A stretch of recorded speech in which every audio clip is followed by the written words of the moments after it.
Македонија руши рекорди по бројот на заразени и починати од коронавирусот, а ресорниот министер цитира партиска кампања. Откако вчера на официјалната Facebook страна на министерот за здравство Венко Филипче осамна видеоспот за кампањата на СДСМ Можеме. Социјалните мрежи зовреа. Граѓаните се револтирани. Прашуваат со кое лице министерот кој ќе остане запаметен по најголемата смртност од COVID-19 во регионот. Снима партиски спотови додека пациентите умираат во болниците. Бараат одговорност и оставка. Дај си оставка, остави политика, гледаш како ни е состојбата со вирусот, поуште се фалиш, најлоши во свет сме во моментов.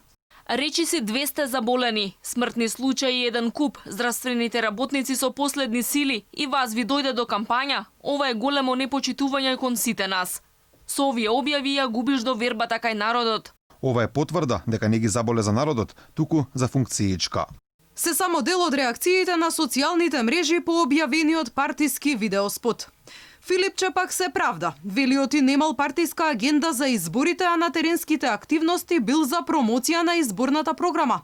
Оти тој ја пишувал. Спотот го снимал надвор од работното време. Немам партиска агенда за оваа кампања за изборите. Ја вчера бев во Штип и таму се промовираше програмата за изборите.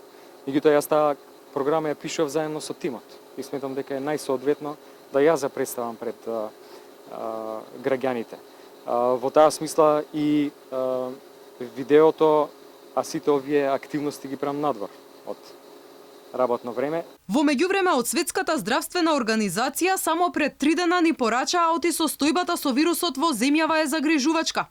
Земјава речиси еден месец бележи троцифрени бројки на ново заразени, а бројот на починати се приближи до 300, или близу 5% од вкупниот број на заболени, што е најголема стапка на смртност по глава на жител во регионот.